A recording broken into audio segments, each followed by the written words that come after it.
Fox News Alert now on new fallout from the hearing we watched yesterday into the IRS's targeting of conservative groups. Yesterday, for the first time, we heard directly from Tea Party groups and others telling their stories of alleged IRS harassment they endured, detailing the invasive questioning and long delays they were subject to after applying for tax-exempt status. But when Congressman Jim McDermott of Washington State got his turn, he challenged some of those accounts and their motives.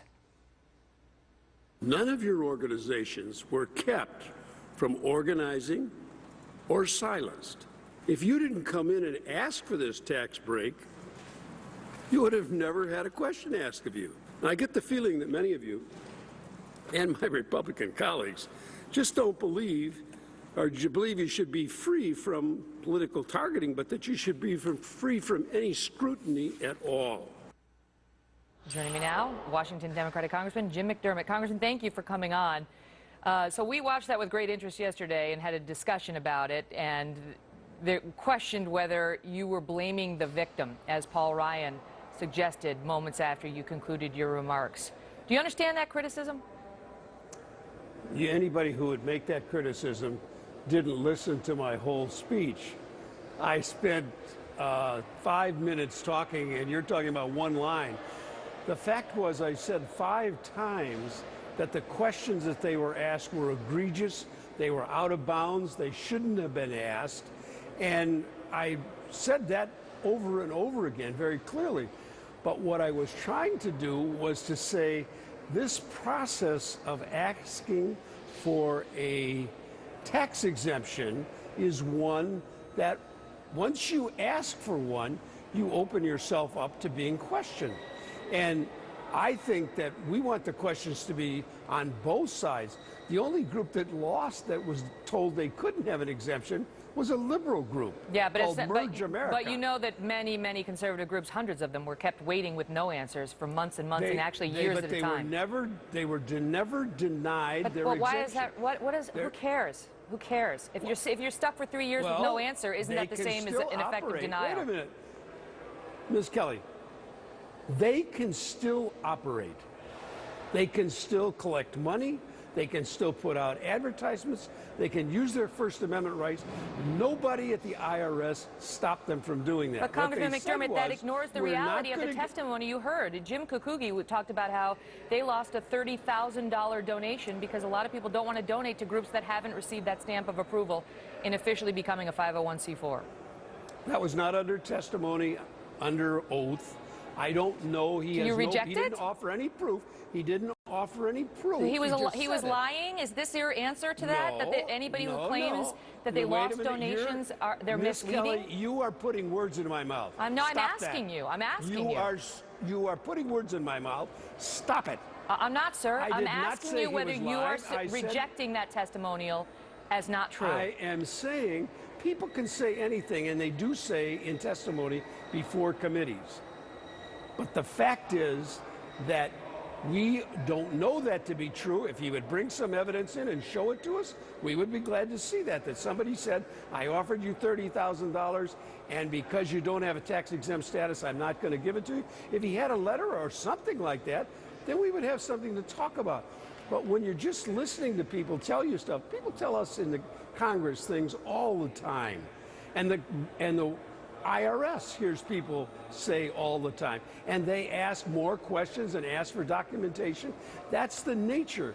This is not an honor system for giving tax exemptions. We make people, and when Merge America, a progressive organization who was training Democratic women to run for office, when they asked, the IRS asked them for questions, and they said, no, that's political.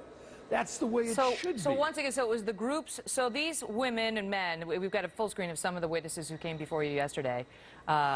It was their obligation. It was Sue Martinick of the Right to Life group in Iowa. She should have said, this is inappropriate. I understand the system, and I can tell you, I know that these are not appropriate questions when you tell me that I have to guarantee you I won't picket or protest outside of Planned Parenthood.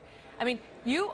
once again, as we saw you do yesterday, seem to be putting the burden on honest American citizens who are applying for 501c4 status, and they have there's nothing wrong with them doing that.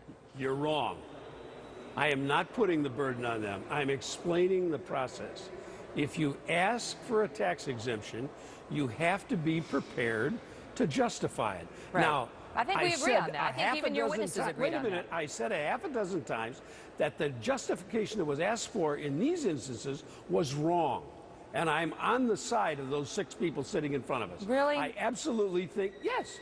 I absolutely agree with them. Let me ask you They this. were badly used. I want to get to this portion of your remarks, which Yes, you sure. seem to be putting the burden again on the good Americans, honest Americans who were before you just telling their stories when you said the following here.